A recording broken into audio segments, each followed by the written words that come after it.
이렇게 봐주십시오. 제가 원래 성경책을 들고 올라와야 되는데 양손에 목발을 짚기 시작하면서부터 제가 물건을 손에 짚지 못하게 됐습니다. 참 불편하죠. 다친 건 다리 한쪽인데 이 다리 한쪽이 다치고 나니까 양손이 자유롭지 못하고 더불어 저의 몸무게를 한쪽 발이 지탱하다 보니까 나머지 한쪽 발도 온전하지 못하는 모습을 겪게 됩니다. 그런데 이런 것을 겪으면서 한 가지 마음속에 느끼게 된 것은 제가 어떤 사람인가를 한번 돌아보게 됩니다.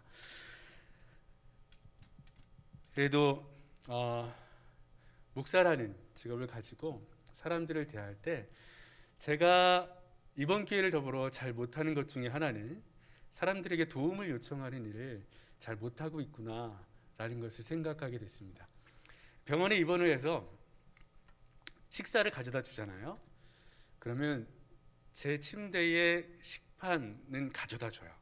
근데 밥을 다 먹고 났는데 이거를 갖다 놔야 되는데 복도에 이걸 반납하는 것을 갖다 놔야 되는데 도무지 방법이 떠오르지 않는 거예요. 내가 어떻게 이 식판을 가지고 그 5m도 안 되는 거리를 가서 이 식판을 거기다 가져다 놓을까. 근데 제가 그때 7인실에 있었어요. 그 입원하신 분들이 계셨습니다. 그럼 도움을 요청할 만도 한데 제가 그걸 못하고 있는 거예요. 제가 어떠한 시도를 하려고 하는데 앞에 계신 분이 도와주셨어요. 여러분 누구에게 도움을 구하는 것이 쉬운 일이세요? 아니면 어려운 일이세요? 쉬우신가요? 어려우신가요? 생각보다 쉽지 않은 것을 발견했어요. 그런데 오늘 이 연약함 가운데 제가 깨달은 것은 연약하다면 도움은 필요합니다. 연약하다면 누군가의 도움의 손길은 반드시 필요합니다. 그런데 이게 연약한 자가 먼저 도움을 구하기 어렵다면, 그죠? 연약한 자가 자신의 연약함을 드러내지 못하고 끙끙대고 그 연약함 속에 고통을 받는다면 누가 그들을 도와야 할까요? 라는 것을 병원에서 깨달았어요. 그리고 쓴 에세이가 한 지체에 대한 에세이였습니다. 한 지체의 고통이 모든 지체의 고통이며 한 지체의 영광이 모든 지체의 영광이 되는 그 성경 구절을 발견했어요. 그 구절이 어디냐 하면 우리 고린도전서 12장 26절 27절을 한번 읽어볼까요? 고린도전서 12장 26절에서 27절입니다.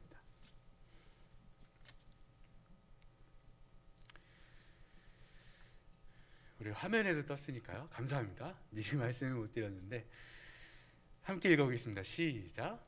만일 한 지체가 고통을 받으면 한 지체가 영광을 얻으면 너희는 그리스도의 몸이요 지체의 각 부분이라. 아멘. 지금 저는 이 다리 하나로 인하여 다른 지체들이 고통받고 있어요. 예. 목발이 너무나 쉬울 줄 알았거든요. 거뜬히 흔할 줄 알았어요. 근데 쉽지가 않더라고요.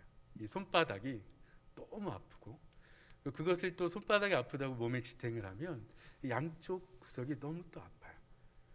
그리고 이렇게 짚고 다니다가 집으로 돌아오면 이 다치지 않은 오른쪽 다리의 피로도가 너무나 고통스럽습니다. 예수님은 이 말씀을 교회에 적용하셨습니다. 교회에 누군가가 고통을 당하고 있다면 그 고통을 느끼지 않는 교회는 한 지체일까요? 아닐까요? 한 지체이지 않겠죠.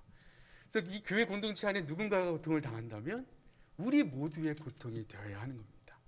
그것이 교회 공동체라는 것을 우리가 바라볼 수 있어요. 누군가의 기쁨은 우리 모두의 기쁨이 될 수 있어야 합니다. 그게 공동체입니다. 그리고 그것이 하나님의 나라입니다. 우리 어렸을 때 제가 들었던 복음은 이 외침으로 요약되었던 것 같아요. 예수, 불신, 이것이었습니다.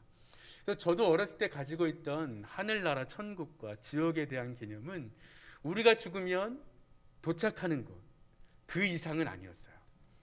그래서 내가 죽으면 예수님 믿었으면 가는 곳이 천국이었고 내가 죽어서 예수님을 믿지 않았으면 가는 곳이 지옥이라는 개념에 머물러 있었어요. 근데 예수님께서 부활하신 이후에 예수님께서 뭐라고 말씀하셨냐면 다시 오실 것이라고 그랬어요. 그때 예수님만 오시지 않고 예수님께서 그 영광의 나라, 새하늘과 새 땅을 이 땅에 임하여 오시겠다고 하셨습니다. 그래서 우리는 이제 우리가 죽어서 영원히 살 것이 죽어서 가는 천국이 아니라 우리가 영원히 사는 하나님의 나라 천국은 예수님께서 이 땅에 가지고 오시는 그 나라, 그 나라에서 우리 모두가 부활하여 영생을 누리는 그곳을 우리는 이제 하나님 나라로 소망하며 살고 있습니다. 그래서 그 나라를 기다리고 있어요. 이 나라를 생각하기 전에 우리가 먼저 생각해야 할 것이 있는 것인데요, 저희가 하나였다라는 겁니다. 창세기로 돌아가 보면 하나님은 이 세상을 선하고 아름답게 만드셨어요. 그리고 그 만드신 것을 다 누리게 하셨습니다. 그곳이 하나님 나라였어요. 그곳에 하나님이 함께 하셨습니다. 근데 그 나라가 우리의 죄악으로 인하여 타락했죠. 죄악이 관영하는 세상이 되어버렸습니다.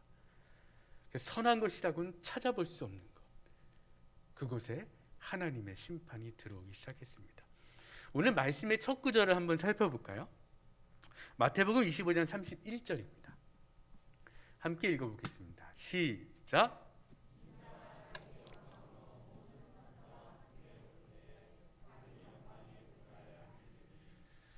인자가 자기 영광으로 모든 천사와 함께 올 때에, 그래서 이때는 다시 예수 그리스도께서 이 땅에 오실 때입니다.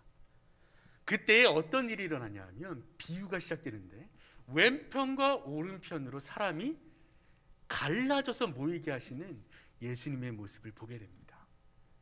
오른편에 너희는 왼편에입니다. 32절 읽어보겠습니다. 시작.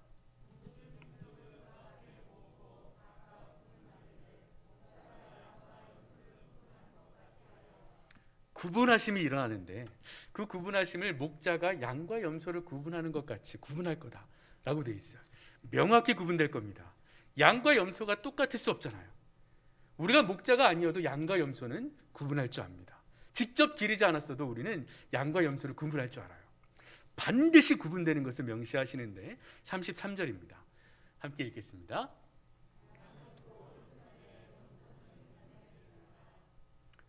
그 구분점이 무엇이냐 하는 것인데요, 이 성경에 읽으면서 놀라울 것은 뭐냐 하면 이렇게 나뉘어지는 이유를 정작 나님을 당한 사람은 모른다는 거예요. 왜? 내가 이쪽일까? 왜? 나는 이쪽이지? 라는 당혹함을 표현하고 있다는 겁니다. 오늘 여러분 주보에 설교의 제목을 한번 읽어보겠습니다. 시작. 이거예요. 주님, 우리가 어느 때에 그렇게 했길래 우리는 여기입니까? 주님, 우리는 어느 때에 그렇게 했길래 우리가 여기입니까? 도대체 왜입니까? 라고 물어보는 상황이 바로 오늘의 성경 구절입니다. 그래서 계속 읽어보겠습니다. 34절 읽겠습니다. 시작.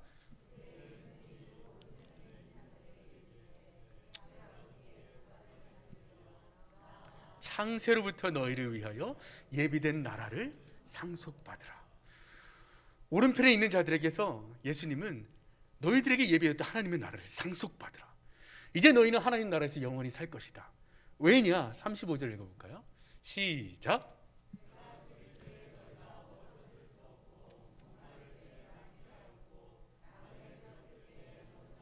계속 읽겠습니다.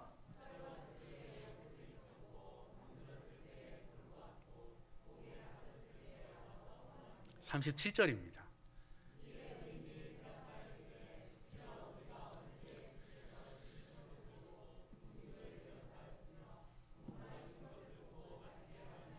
여기에 오늘 설교 제목이 등장하죠. 어느 때에 주님, 어느 때에 내가 헐벗은 자, 가난한 자, 줄인 자, 그들에게 제가 언제 베풀었나이까? 라고 물어보고 있는 겁니다. 자기가 한 일에 대한 인식이 없어요. 그죠? 38절 읽어보겠습니다. 시작.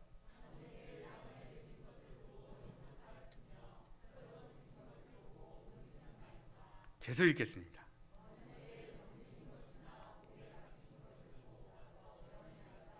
(40절입니다) 시작.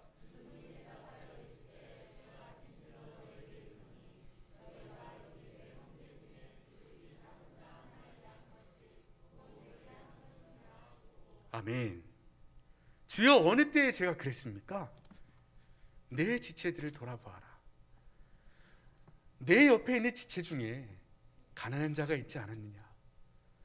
헐벗은 자가 있지 않았느냐? 줄인 자가 있지 않았느냐? 라는 겁니다. 즉, 오른편에 있던 양과 같은 무리는 기본적으로 무엇을 당연한 것으로 여겼냐 하면 내 주위의 지체의 형편을 살펴보는 것이 당연하다고 생각하고 있던 자들이었던 겁니다. 그냥 한 지체로 모였으니까 아, 그렇구나, 안녕하십니까, 안녕히 가세요로 끝나지 않았다는 거예요. 내가 알고 지내는 사람들의 형편이 어떤지를 볼 줄 알았다는 거예요. 우리가 교회 올 때 깔끔히 입고 와서 아, 깔끔하구나, 아, 저렇게 사는구나 하고 끝나지 않았다는 겁니다. 이 교제 가운데 저분의 삶이 어떤지, 저분의 지금 위치가 어떤지, 저분의 지금 마음이 어떤지를 살피는 것이 기본이었다라는 거예요. 그러니 예수님께서 너희가 이러지 않았니? 라고 이야기할 때 아니, 우리가 언제 그랬는데요? 도대체 우리가 언제 그랬을까요? 라고 물었을 때에 예수님께서 대답을 주신 겁니다. 누구도 돌보지 않던 그 작은 자, 그 작은 자에게 한 것이 누구에게 한 것이라고요? 바로 나에게. 바로 나에게 한 것과 똑같다 라고 인정해 주시는 겁니다. 이것이 바로 교회, 하나님, 그 하나님께서 예수 그리스도를 머리로 하여 불러주신 공동체의 모습입니다. 그 왼편에 있는 자들을 볼까요? 41절입니다. 읽겠습니다. 시작.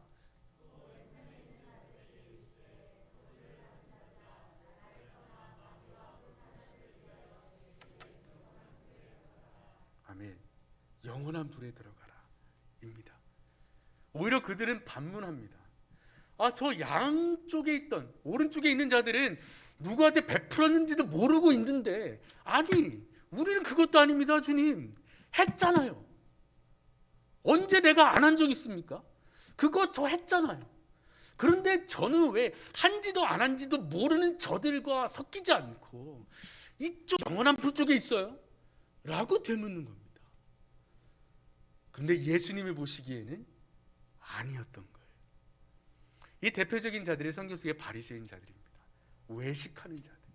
겉으로는 무언가 대단한 것 같고 잘하는 것 같으나 회칠한 무덤 같은 자들. 겉은 깨끗하나 그 속엔 죽은 것들이 가득한 자들. 그들을 예수님은 영원한 불 속에 떨어뜨리십니다. 이 명확한 천국과 지옥에 대한 심판의 비유가 오늘 우리에게 주는 그 감동과 교훈이 무엇일까?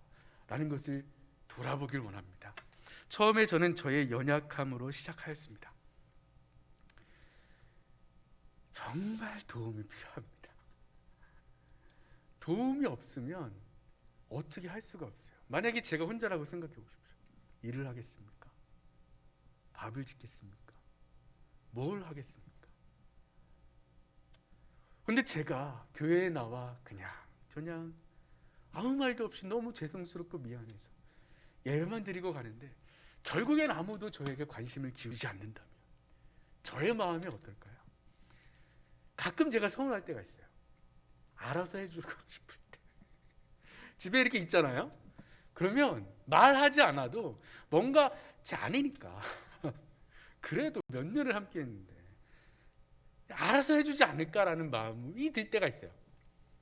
그래서 약간 티를 내봐요. 막 이래요.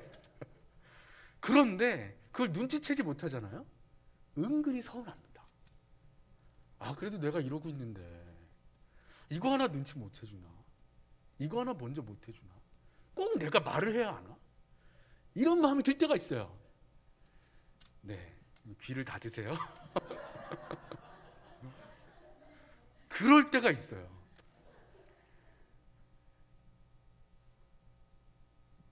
여러분도 마음속에 오늘 좀 마음속에 가지고 가시고 싶은 마음은 연약하면 도움이 필요합니다. 우리에게 제일 먼저 도움을 주신 분이 바로 예수님이십니다.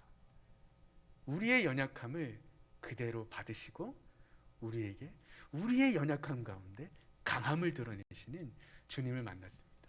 그 고백이 바울이었죠. 내가 약한 가운데 주님이 강함이시라 라고 선포했던 그 믿음을 바라보게 됩니다. 그런데 우리가 이 믿음의 고백이 이 하나님과 나와의 사이에서 끝나는 것이 아니라 이 공동체 가운데 하나님은 그것이 드러나길 원하신다는 거예요. 알게 모르게 당연한 듯이 자연스럽게 내가 언제 그랬냐는 듯이. 그러나 그러고 있는 우리 하나님 나라의 공동체의 모습을 발견할 수 있다는 겁니다. 세상 사람들은 교회를 바라보며 아무것도 안 하고 있는 그저 그들만의 집단이라고 생각할지 모르나 그들이 모르는 곳에서 하나님의 이름과 예수 그리스도의 사랑을 가지고 당연한 듯이 선한 영향력과 선한 일을 끼치는 교회들이 세상에 많다라는 거예요.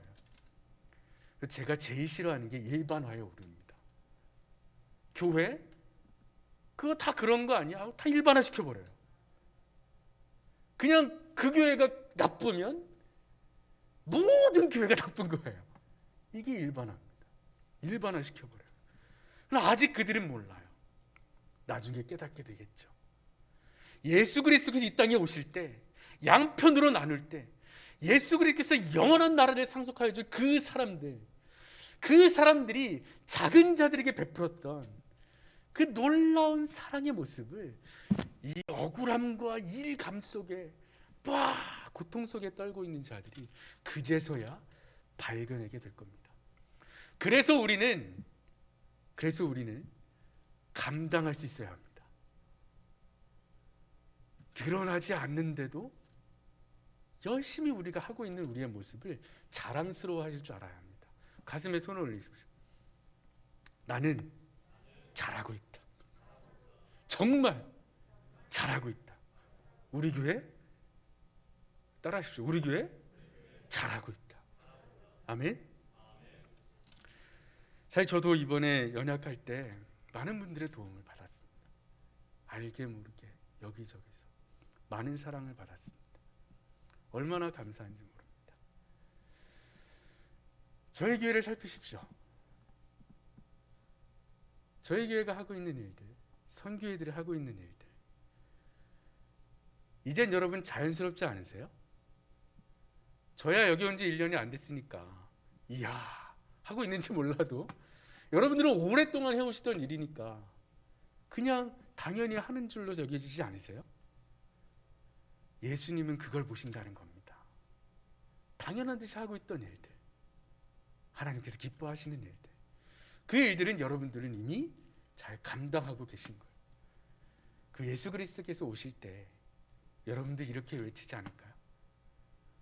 예수님이 여러분들을 몽땅 오른편에 두셨는데 왜일까? 라는 마음으로 예수님께 질문할지도 몰라요. 주님, 제가 뭘 했길래 여길까요? 그때 예수님이 여러분의 삶을 인정해 주실 겁니다. 작은 자 하나에게 당연한 듯이 베풀고 있는 그 돌봄의 모습을 예수님이 기뻐하실 거예요. 그래서 오늘 저는 이 설교를 통해서 여러분께 격려의 말씀을 드리고 싶습니다. 잘하고 계시다는 그 격려의 말씀을 드리고 싶어요. 우리 마지막으로 성경 구절을 볼게요. 야고보서 1장 27절입니다. 야고보서 1장 27절입니다.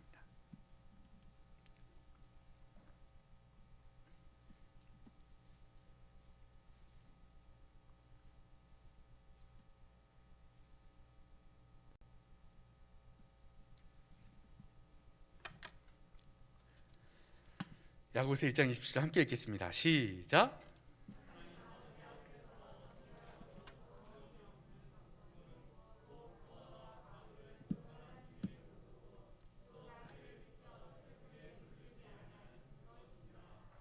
아멘. 믿음을 가지고 있다는 사람들의 경건이 무엇이냐 라고 이야기할 때 막막할지 모르나 오늘 이 성경 구절 가운데는 명확히 기록되어 있죠.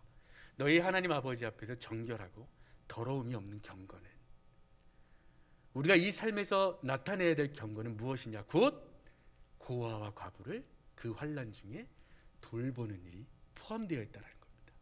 그 뒤에 자기를 지켜 세속에 물들지 않는다는 것은 우리 모두 다 지키면서 살아가려 노력하잖아요. 세속에 물들지 않겠다. 내가 어찌 그럴 수 있으랴. 그러나 그런 노력 가운데 무엇이 있어야 하냐면 환난 가운데 있는 자들을 돌보는 일이 경건에 꼭 필요하다는 겁니다. 하나님을 다시 만났을 때, 예수님을 다시 만났을 때 부끄럽지 않고 정결한 경건의 모습으로 드러나는 일은 우리의 돌봄에 있다는 겁니다. 우리는 세상의 빛과 소금입니다. 드러나게 되어 있습니다. 밝히 드러날 거예요. 산 위에 있는 동네가 숨겨지지 않을 것처럼. 지금은 여러분의 일들이 드러나지 않은 것 같으나 여러분의 일은 하나님께서 분명히 드러내실 겁니다. 그러니 우리 인내합시다. 그리고 동참합시다. 동참할 수 있다는 것에 큰 기쁨을 누리시기 바랍니다. 요즘에 소비의 데이터를 보면 착한 소비라는 말이 드러났습니다. 착한 소비가 뭘까요? 내가 소비함으로 인하여 나쁜 일이 일어난다면 구매하지 않는 겁니다. 내가 소비를 할 때 이 소비로 인하여 이 세상과 사람들에게 좋은 일이 있다면 그것을 구매하려는 일들이 이제 사람들 사이에서 일어나기 시작했습니다. 그것을 착한 소비라고 합니다. 친환경 제품을 구입한다거나 이 제품을 구입할 때 누군가에게 어려운 사람들에게 도움을 줄 수 있다거나 하는 일들을 가려서 소비하기 시작했다는 겁니다. 아무것도 모르는 사람들의 소비 생활 가운데서도 이런 착한 소비라는 말이 등장한다면 이제 우리의 신앙생활도 여러분들이 잘하고 있는 이 모습이 더욱더 이 세상에 주님의 사랑과 은혜로 밝히 드러나게 될 겁니다. 다시 한번 손을 얹고 우리 서로를 격려해 보죠. 나는 잘하고 있다. 이제 더 잘할 거야. 그 옆에 분들 격려하실까요? 잘하고 계십니다. 아멘. 이렇게 우리가 어느 때에 그랬습니까?